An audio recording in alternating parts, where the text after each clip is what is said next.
अभी भैया ने जो है तो मेरी ही वीडियो से मुझे ही जवाब देने की कोशिश की है। जो मैंने कहा था एक सीट से क्या फर्क पड़ने वाला है, तो मैं फिर वही गाना गुनगुना देता हूँ। चड्डी पहन के फूल खिला है, जग्गल जग्गल पता चला है। अरे बाबा, तुम जो फूल खिलाना चाह रहे हो हाथ में लेकर, वो चड्डी पहना हुआ है। फिर से मैं अभी भैया ऐसा कह रहे हैं कि भाई जो लोग प्रोपेगेंडा कर रहे हैं उनका आपने यहाँ पर हाजिरी देकर उनका जवाब दे दिया। नहीं नहीं बाबा, डल्ला के लिए आए हुए हैं, यहाँ पर बोटी कितनी है, गोश्त बाटा खाने को आए हुए हो, जवाब देने को थोड़ी आए हुए हैं।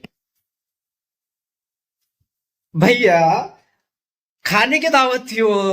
तुम अगर रात को 12 बजे बोलते हो तो 11:15 बजे पहुंच जाती थी। ये डल्ले की और हड्डे की दीवानी पब्लिक है। तुम इनको बुला लो। क्या आमदार साहब ने 5 साल में 500 करोड़ कमाया, उसका हिसाब लेने चलना है कितने लोग आते हैं, है ना। अपने नाली गली रास्ते और जितने भी शादी खाना है वो कब 21 साल से अपने गई में नगर कब्रस्तान का मुद्दा पेंडिंग पड़ा है, वहां पर बुला लो। कितने लोग आते हैं। अरे यहाँ पे डल्ले की दावत थी, 7 बजे बुलाए तो वो 6 बजे पहुंच जाएगी। ये डल्ले की दीवानी पब्लिक। अब देखिए किस तरह हमारे हर दिल अजीज प्यारे प्यारे मोहतशम भैया धर्म और राजनीति को जोड़ने की कोशिश कर रहे हैं। नबी की शान में जो गुस्ताखी, उसको इस विधानसभा इलेक्शन से जोड़कर लोगों को, भावनाओं को जो है तो उनके साथ में थोड़ा सा एक ट्रिक यूज कर रहे हैं। तो मैं ये कहना चाहता हूं कि लोग वाकिफ है, ये जो कह रहे हैं ना, तो ये वाकिफ है। इन्होंने धरने आंदोलन बहुत कुछ करे हैं। तो अगर वाकई ये जनता जागरूक होती, वाकिफ होती, कुछ करना चाहती, तो उसके लिए 5 साल वोटिंग का, इलेक्शन के इंतजार की जरूरत नहीं होती है। उसके लिए गोश्त मांडी की दावत की जरूरत नहीं होती है। अभी तक कितने लोग हैं जो हाई कोर्ट या कोर्ट गए हैं ये नबी की शान में गुस्ताखी उसको उसके खिलाफ आवाज उठाने के लिए, है ना। यहाँ जो आए हैं ये गोश्त बांटने के लिए आए हैं, और 5 साल में ही इनको याद आती नबी की शान की गुस्ताखी कि वोट किसको देना किसको नहीं देना। अभी और चर्चा और करेंगे, अब जरा और गहरी गहरी बातें हमारे प्यारे प्यारे भैया ने बताए।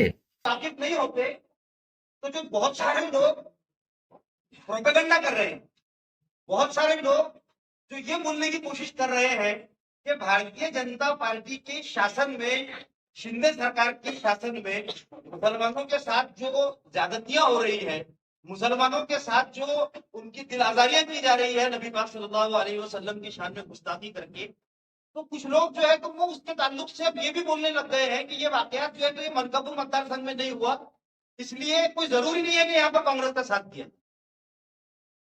तो आप लोग जो है तो उसका असर ले चुके होते तो आप लोग यहाँ पर मौजूद नहीं हो। आप तमाम लोग माशाल्लाह तमाम को मालूम है कि विधानसभा चुनाव जो है तो वो शुरू हो चुके हैं और 20 तारीख को जो है तो वो मतदान होने वाला है। पिक्चर जो है तो वो तकरीबन पूरी तरीके से क्लियर हो चुकी है। मुकाबला जो है तो वो अब 1-1 है। भारतीय जनता पार्टी वर्सेस कांग्रेस का मुकाबला है। एक उम्मीदवार जो जिन्होंने अपक्ष चुनाव लड़ने का एक इरादा किया था, फॉर्म भरा था, उन्होंने हालात को देखते हुए और फाशिस्ट ताकतों को हराने के लिए उन्होंने अपना नामांकन जो है उन्होंने नॉमिनेशन किया था, तो नॉमिनेशन उन्होंने वापस ले लिया है। आज हमारे निगाहे मर्द मोमिन से बदल जाती है तकदीरें, तो हमारे कुछ चाहने वालों की फरमाइश थे कि जो हमारे हर दिल अजीज मोहतशिम भैया है, बड़े प्यारे भैया है, इनके बारे में भी कुछ कहा जाए, कुछ बोला जाए।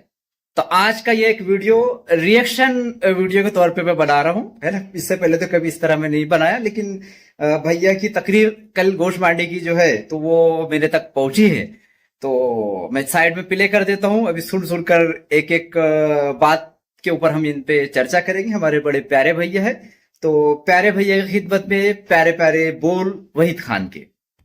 भैया का बड़ा प्यारा, दिल को लुभाने वाला, छूने वाला अंदाज है। तो ये इन्होंने शुरुआत की है कि विधानसभा इलेक्शन शुरू हो चुके हैं, 20 तारीख को वोटिंग है और पिक्चर बिल्कुल क्लियर हो चुकी है, ऐसा इनका कहना है। 1-1 का मुकाबला है। और यहाँ पर देखिए इन्होंने खुद कबूल कर लिया है कि शहजाद सलीम खान को जो है तो कांग्रेस पार्टी ने बैठाई है, अपनी शर्तों पर बैठाई है, कोई फुकड़ में तो बैठने वाला नहीं है। तो दैनिक जागरूक की जो खबर थी कि कांग्रेस ने जो सेटिंग की है, फिर हाजी रशीद खान का जो पत्ता क्लियर किया गया, उनकी कुर्सी का सौदा किया गया है, तो भैया की जबान से ये बात साबित हो जाती है कि दैनिक जागरूक की खबर सही और दुरुस्त थी। अभी यहाँ भी देखिए भोले भाली अवाम को कैसे बेवकूफ बनाने की कोशिश की जा रही है कि शहजाद सलीम खान ने फाशिस्ट ताकतों को हराने के लिए अपना नामांकन वापस लिया है। तो मैं ये कहना चाहता हूं कि इनको जैसा अकल नामांकन मतलब जब वो मीटिंग हो रही थी तब आई थी कि नहीं नहीं मेरी वजह से फाशिस्ट ताकतों का मतलब फायदा हो जाएगा मैं अगर खड़ा रहा तो, है ना। और इन्होंने अगर बिला शर्त वापस लिया होता तो अलग बात थी कि फाशिस्ट ताकतों को हराने के लिए शहजाद सलीम खान पीछे बैठे। अरे भाई वो तो जब्बार की कुर्सी का सौदा करके पीछे हटे। अरे मतलब अगर वो वाकई मुखलिस होते तो खड़े ही नहीं होते। पहली क्या नहीं मेरी वजह से फाशिस्ट ताकतें जीत जाएगी, तो पहले तो वो खड़े हुए और बैठे भी तो जमदारी की कुर्सी का सौदा करके। दरमियान कांग्रेस पार्टी के अधिकृत उम्मीदवार मलकापुर विधानसभा मतदार स्थान में माननीय राजेश भाऊ टेकड़े साहब जो है तो वो मौजूद हैं। इसी के साथ मैं हमारे लियाकत चाचा जो है जो उनसे भी दरख्वास्त करता हूं कि जो है तो वो यहाँ पर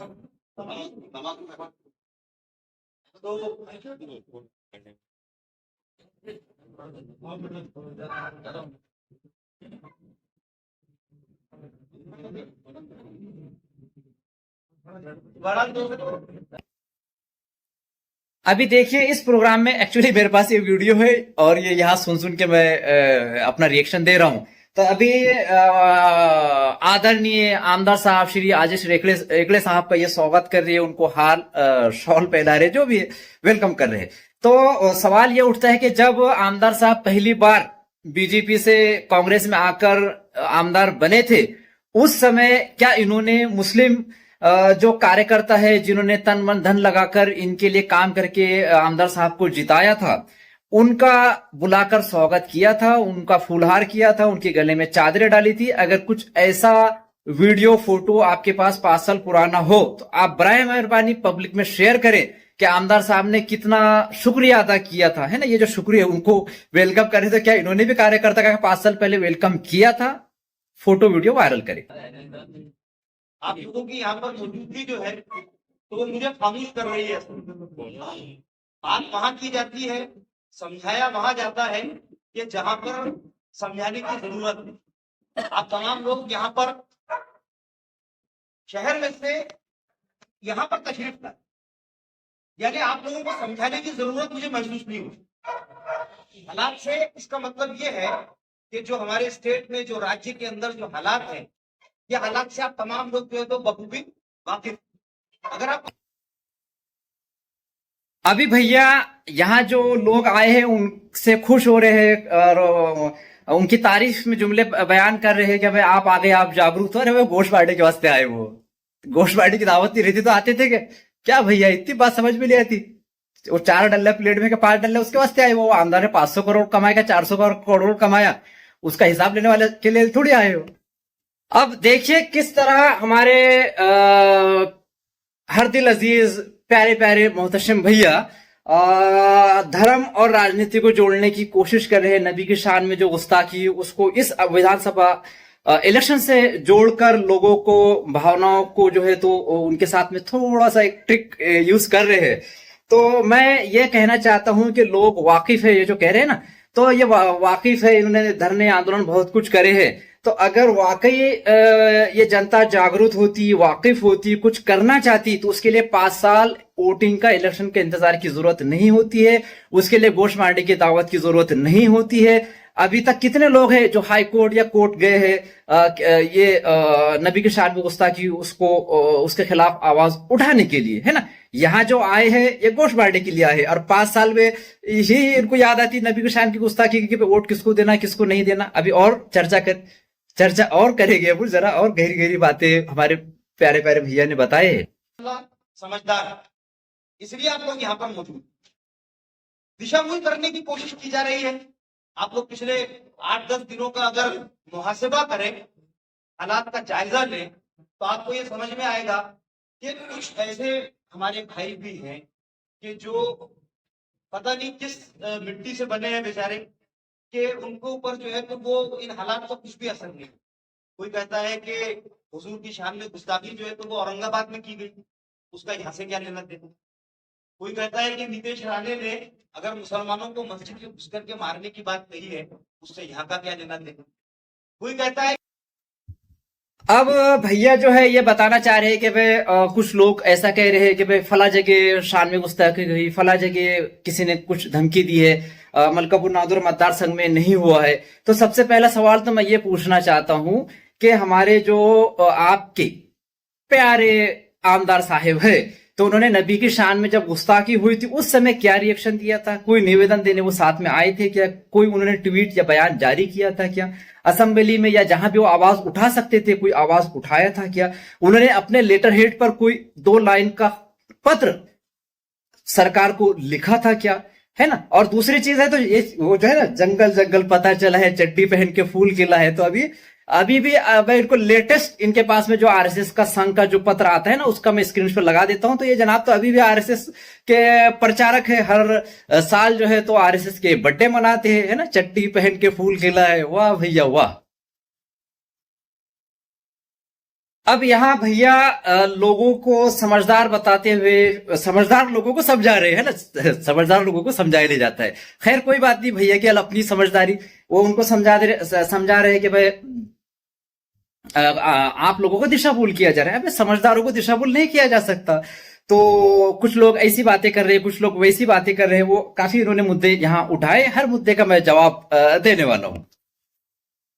अभी भैया जो है तो खमीर और मिट्टी पर चले गए कि भाई कुछ लोगों पे असर नहीं हो रहा है। तो हमारे भैया अभी जो है तो एडवोकेट मोहतशम रजा, है ना, वकील साहब है, और कांग्रेस कोर कमेटी के मेंबर भी है, कांग्रेस के बहुत बड़े हैं, कांग्रेस के एक राजनीतिक घराने से है। तो इन्होंने जाती तौर से क्या कदम उठाए नबी की शान में गुस्ताखी हुई वो मैं जानना चाहता हूं। और ऐसा कहा जाता है कि आमदार का हाथ और चेहरा जो है तो मोहतशम रजा है। तो इन्होंने नबी की शान में जो गुस्ताखी हुई, मैं जाती तौर से इनसे पूछना चाहता हूं कि इन्होंने क्या क्या कदम उठाए। ये एक वीडियो जारी करके सभी सबूत अवाम के सामने रखे। ये जो नबी की शान में गुस्ताखी उसके नाम पर जो वोट मांग रहे हैं, दुनिया छोड़ो समाज छोड़ो, हमारे भैया ने क्या करे मैं वो जानना चाहता हूं। अच्छा, वो निवेदन का खेल मैं मान्य नहीं करता हूँ। वो निवेदन कौन से, अगर इन्होंने दिए भी रहेंगे तो कौन से कचरे के डब्बे में पड़ा रहेगा वो मुझे नहीं मालूम है। कार्रवाई की मैं बात कर रहा हूँ, अंतिम निर्णय की मैं बात कर रहा हूं कि ऐसा कौन सा हमारे भैया ने नबी की शान में गुस्ताखी हुई जिस पर कदम उठाए, जिसका नतीजा इनके सामने है। जबकि ये इनका घराना देख लो बहुत बड़ा है, हाथ पैर बहुत लंबे है, कांग्रेस के बहुत बड़े पदाधिकारी है, आमदार का चेहरा बोले तो मोहतशम रजा है। शिंदे ने अगर वो महाराष्ट्र के कंधे पे हाथ जाकर के रख दिया है, उससे क्या लेना देना? कोई यहाँ तक ये कह दे रहा है कि एक आध सीट से क्या बिगड़ने वाला है, क्या कम ज्यादा होने वाला है? तो कौन समझाए कि एक एक सीट से जो है तो वो हुकूमत बदले, एक एक सीट से। जो लोग इस किस्म का प्रोपेगेंडा कर रहे हैं, आप लोगों ने आज यहाँ पर अपनी मौजूदगी दर्ज करा के एक बेहतरीन उनको जवाब देने की कोशिश की है। मैं आप तमाम लोगों को मुबारकबाद देता हूँ, मैं आप तमाम लोगों का शुक्रिया अदा। अभी भैया ने जो है तो मेरी ही वीडियो से मुझे ही जवाब देने की कोशिश की है। जो मैंने कहा था एक सीट से क्या फर्क पड़ने वाला है, तो मैं फिर वही गाना गुनगुना देता हूँ, चड्डी पहन के फूल खिला है, जंगल जंगल पता चला है। अरे बाबा, तुम जो फूल खिलाना चाह रहे हो हाथ में लेकर, वो चड्डी पहना हुआ है। फिर से मैं डबल से स्क्रीन पर लगा देता हूँ, संघ प्रचारक। अब यही बंदा जो है हमारे आमदार साहब जिनका चर्चा चल रहा है, आप जिनको तन मन धन से जिताने की कोशिश कर रहे हो, तो ये देवेंद्र फडणवीस के घनिष्ठ माने जाते हैं। संघ के वो जो है उनका हर साल ये बर्थडे मनाते हैं। और दूसरी चीज ये देखिए कि ये कांग्रेसी आमदार होते हुए इनको जो हजारों सैकड़ों करोड़ की निधि मिली है, जो कि एक अचंभे वाली बात है, सभी आमदारों को नहीं मिली है। अच्छा, अब आमदार साहब का भी ये चर्चा निकल गया तो और एक बार फिर से गहराई से कर लेते हैं कि इनके ऊपर एमएलसी में क्रॉस वोटिंग का आरोप है, बीजेपी को साथ देने का है। अभी तुतारी का जो लोकसभा इलेक्शन हुआ इसमें रक्षाताई को खड़से को जिताने के अंदर राजू एकड़े साहब का नाम आता है। और इसके अलावा और आगे चल के मैं तो कहता हूं भैया इस बात के गवाह है कि कृषि उत्पन्न बाजार खामगांव के अंदर जो इलेक्शन हुआ था, जहां पर बीजेपी का अध्यक्ष बना था वो कृषि उत्पन्न बाजार समिति का जो आमदार साहब का समधी है, मैं कहता हूं कि हमारे भैया ने वीडियो पर आकर ये तीनों बातों का खंडन कर देना। और वो चड्डी का तो मैं बार बार सवाल उठाता ही रहूंगा। अभी भैया बता रहे एक एक सीट से हुकूमत बनती है, बिल्कुल एक एक सीट से हुकूमत बनती है, लेकिन कैसे है कि वो चड्डी वाला ही इधर का उधर चले जाए तो फर्क क्या पड़ता है। मेरा अजीज दोस्तों, आप लोग बहुत वक्त के ऊपर पहुंचे हो। 7 बजे का हम लोगों ने वक्त दिया था इन लोगों को। सभी लोग जो है तो 7 बजे यहाँ पर पहुंच चुके थे। हाँ, बिल्कुल 6:30 बजे से आना शुरू हो गए थे। और बहुत सारे जो थे लोग, उनका ये बोलना था कि भाई यहाँ पर कोई बातचीत होगी या नहीं होगी। जब उनको ये बोले कि बातचीत होगी तो अब वो बोले कि हम लोग जरूर पहुंचेंगे यहाँ। तो मैं अब नहीं समझता कि आप लोगों के साथ में जो है तो वो जो सूरत हाल है हमारे स्टेट की, इसके ऊपर बातचीत की जानी चाहिए। बस आप लोगों से एक दरखास्त, एक गुजारिश आप लोगों के सामने जो है तो वो मैं करना चाहूंगा यहाँ पे। बाकी बातें जो है तो वो हमारे बुजुर्ग जो है तो नवाब जियाउल्लाह खान साहब वगैरह जो है तो वो करेंगे आपसे गुफ्तगू। मैं आज सिर्फ आप लोगों से एक गुजारिश करना चाहता हूँ कि 20 तारीख को जो इलेक्शन के लिए वोट होने वाले हैं, वो एक एक वोट हमारे घर का जो है तो वो होना चाहिए। वो एक एक वोट जर्ब रहेगी ताकतों के ऊपर। अभी भैया ऐसा कह रहे हैं कि भाई जो लोग प्रोपेगेंडा कर रहे हैं उनका आपने यहाँ पर हाजिरी देकर उनका जवाब दे दिया। नहीं नहीं बाबा, डल्ला किल्लू को आए हुए हैं यहाँ पर, गोटी कितनी है, गोश्त बाटा खाने को आए हुए हो, जवाब देने को थोड़ी आए हुए हैं। भैया खाने की दावत थी वो। तुम अगर रात को 12 बजे बोलते हो तो 11:15 बजे पहुंच जाती थी। ये डल्ले की और हड्डे की दीवानी पब्लिक है। तुम इनको बुला लो क्या आमदार साहब ने 5 साल में 500 करोड़ कमाया, उसका हिसाब लेने चलना है कितने लोग आते हैं, है ना। अपने नाली गली रास्ते और जितने भी शादी खाना है वो 21 साल से अपने गई में नगर कब्रस्तान का मुद्दा पेंडिंग पड़ा है, वहां पर बुला लो कितने लोग आते हैं। अरे यहाँ पे डल्ले की दावत थी, 7 बजे बुलाए तो वो 6 बजे पहुंच जाएगी। ये डल्ले की दीवानी पब्लिक। मेरा अजीज दोस्तों, आप लोग बहुत वक्त के ऊपर पहुंचे हो। 7 बजे का हम लोगों ने वक्त दिया था इन लोगों को। सभी लोग जो है तो 7 बजे यहाँ पर पहुंच चुके थे। हाँ, बिल्कुल 6:30 बजे से आना शुरू हो गए थे। और नबी पाक सल्लल्लाहु अलैहि वसल्लम की शान में गुस्ताखी करके हमारे जज्बात से जो खेलने का काम किया गया है, वो 20 तारीख को हमारा एक एक वोट जो है वोट का जवाब है। अभी फिर से भैया जो है तो धर्म और समाज का कार्ड खेलते हुए दिखाई दे रहे हैं कि नबी की शान में गुस्ताखी, नबी की शान में गुस्ताखी। तो मैं ये कहना चाहता हूं कि भाई आपने नबी की शान के अंदर कितने प्रोग्राम रखे, सीरत लोगों तक कितने लोगों तक पहुंचाई। जैसे अगर किसी ने गुस्ताखी कर दिया तो आपने सभाएं कर करके, नुक्कड़ सभा करके, बड़े बड़े प्रोग्राम रख के नबी की शान में कितने प्रोग्राम किए। आपको इलेक्शन के टाइम ही नबी की शान याद आ रही है। हम लोगों को जवाब देना है जो हमको दिशाभूल करने की कोशिश कर रहे हैं। ये लेवल पर आ गया है वो अभी मामला कि डायरेक्ट बीजेपी का भी काम करने के लिए जो तो हम कुछ लोग तैयार हो डायरेक्ट। अभी देखिए भैया कह रहे हैं कि यहां तक के लेवल आ गई है। भाई क्यों नहीं आएगी। आमदार साहब ने 5 साल में दलित मुस्लिम के साथ में जो भेदभाव किया है, जो इनकी झट फटका डांट फटकार की है, इनको भगाया, इनके एक काम नहीं किए है। मैं खुद कहता हूं मेरे को 2 लाइन का पत्र चाहिए था, भैया आप गवाए, मुझे एक कागज आमदार साहब से नहीं मिला है। तो फिर जनता तो चिढ़ेगी, उनके काम नहीं हुए है ना, उनको तकलीफ हुई है तो जनता जो है खामोश बैठने वाली तो नहीं है। तब आप कह रहे स्थिति ये देखिए, मतलब यहाँ पर ये कांग्रेस के जो हमारे नेता है एडवोकेट मोहतरशम रजा, ये खुद एक्सेप्ट कर रहे, मान रहे हैं कि आमदार साहब से लोग इतने तरसते हैं कि बीजेपी से नफरत करने के बावजूद भी बीजेपी का काम करने को तैयार है ना। आप खुद कबूल कर रहे हो कि स्थिति क्या है ना। इनके कारनामों की वजह से लोग जो है तो बीजेपी का बटन दबाने को भी, बीजेपी का झंडा हाथ में लेने को भी तैयार हो गए। क्यों? आपकी वजह से, आपके आमदार साहब के करतूत की वजह से। अच्छा एक बात और मैं फिर से ऐड कर दूं कि भाई ये जो है तो इसने छुपी चड्डी पहना, उसने खुली चड्डी पहना, दोनों चड्डी वाली है। तो खुला दुश्मन ज्यादा बेहतर है कि छुपा दुश्मन ज्यादा बेहतर है ना। जो नबी की शान के ऊपर आप वोट मांग रहे हो तो वोट दिला किसको रहे हो? चड्डी वाले को। बीजेपी का काम करने के लिए तैयार हो। मौलाना सज्जाद नोमानी साहब का बयान सुनिए। मौलाना सज्जाद नोमानी साहब ने ये कहा है कि जो लोग डायरेक्ट इनडायरेक्ट बीजेपी की बात करने की कोशिश करते हैं उनका सामाजिक बायकाट किया जाना चाहिए। तो हालात ये हो गया कि मौलाना सज्जाद नोमानी के ऊपर भी अब तनकीद करने लग गए। अब देखिए भैया ने जो है सज्जाद नोमानी साहब की एक कोई जुमला बताया कि भाई जो बीजेपी की बात करता है उसकी सामाजिक बायकाट होना चाहिए।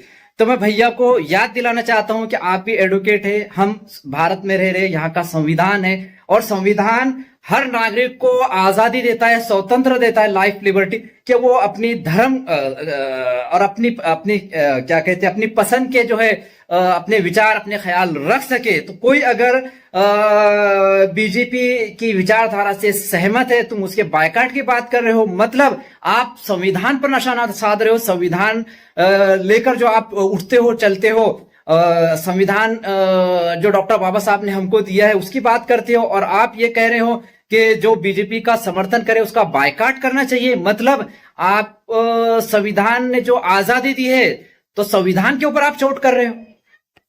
अब हमारे उलमा और उस्ताद इकराम भी जो है तो वो इन शरपसंद ताकतों की तनकीद से महफूज नहीं रहे, अल्लाह हिफाजत करे।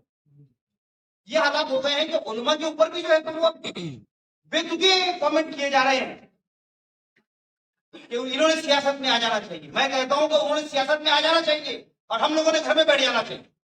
अभी देखो भैया, हमारे प्यारे भैया ने किस तरह उल्मा के ऊपर तनकीद करने वालों को शरपसंद कह दिया है। अरे जनाब, वो चले गए चोर उचक्कों की महफिलों के अंदर, है ना, वहां पर जो है तो 2 नंबर वालों की जो है तो महफिलें सजी थी, न्याज के नाम पर बुला लिया। अब ये बोलते हुए न्याज हराम है, जाके बैठ गए स्टेज पर। तो कोई अगर सवाल उठाए, अरे ये छोड़ो, इनकी क्या वैल्यू है। अब मैं आपको मिसाल देता हूँ हजरत उमर की। हजरत उमर का रुतबा, मकाम, है ना, कितने बड़े जलील कद्र साहबी। तो उनसे कोई खड़े होकर पूछ लेता था कि तुम्हारे पास में एक चादर एक्स्ट्रा कहां से आ गई, 2 चादर। तो इतने बड़े जो हमारे जलील कद्र साहबी हजरत उमर रज़ियल्लाहु ताला अन्हु, उनसे एक आम जनता पब्लिक सवाल पूछ सकती थी, हक था। तो क्या उल्मा उनसे बड़े हो गए कि उल्मा से सवाल नहीं पूछा जाएगा? उल्मा जो है तो 2 नंबर वाले से चंदा ले, और मैं करूंगा तो फिर वीडियो उल्मा के बारे में हो जाएगा, आप इशारा समझ जाओ। तो जब हमारे खुलफा राशिदीन से जो है एक आम नागरिक सवाल पूछ सकता था, तो उल्मा से क्यों नहीं पूछ सकता? और सवाल पूछना गुस्ताखी कब से हो गई है? अभी वो जो अल्लामा इकबाल का शेर है ना भैया, सबक पर फिर सदाकत का, शुजात का, अदालत का, लिया जाएगा तुझसे काम दुनिया की इमामत का। तो इसमें क्या मैसेज दिया जा रहा है? अब उल्मा ने जो है अपना सिर्फ मुसल्ला और तस्बीह संभाल ली है। उल्मा का काम है कयादत करे, कौम को सही दिशा दिखाए, रास्ता दिखाए। अब उल्मा खुद जो है तो किसके बुलाने पर न्याज में चले जा रहे, किसने 2 नंबर वाले ने फोन करा तो वहां हाजिरी दे दे रहे, है ना, किसने बोला तो वीडियो बना दे रहे। तो ऐसे सब अगर उल्मा कठपुतली के जैसे काम करेंगे तो इनका क्या मकाम बचेगा समाज में? भैया कोशिश किए थे ना अपने नादुरा के अंदर, मौली इनायत साहब की सदारत में, अध्यक्षता के अंदर जो है तो 400-500 लोगों की मीटिंग हुई थी। तो आलिम की सदारत के अंदर मलकापुर नादुरा मतदार संघ के वरिष्ठ नेता पुढारियों ने जो तय किया था, एक दिशा देने की कोशिश की थी मौली इनायत साहब ने अपनी सदारत के अंदर। आपने उनकी जो मीटिंग हुई थी, जो उनकी जो वो मशवरा देना चाह रहे थे, जो दिशा देना चाह रहे थे, भैया आपने कबूल नहीं किए। मुस्लिम आमदार उम्मीदवार का जो इतना बड़ा मेड़ावा हुआ था मौलवी इनायत साहब की सदारत में, तो अब तो मामला ऐसा होगा कि उल्मा खुद अपनी जबान पे कायम नहीं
पैदा होने से लेकर के हमारे नमाज जनाजा तक के हम लोग उलमा को खड़े कर देते हैं। और अगर सियासत के अंदर उन्होंने कोई अगर दिशा देने का कोई काम किया है, कोई मशवरा देने का काम किया है, तो कुछ इस किस्म की ताकतें जो है तो उनके ऊपर ऐसी तनकीद करेगी। ये हमको आपको जो है तो ये सोचने का मकाम है हमारे लिए। हमारे उलमा वारिस अंबिया है, उनके ताल्लुक से अगर कोई अनाप शनाप कमेंट करता है तो उसका मुंहतोड़ जवाब देना चाहिए। वोटों का प्रतिशत बढ़ाना है, ज्यादा से ज्यादा वोट करना है, कांग्रेस पार्टी को वोट करना है, पूरी ताकत से ये सीट चुन करके इंशाल्लाह हम लोगों को लेकर के आना है। 18 तारीख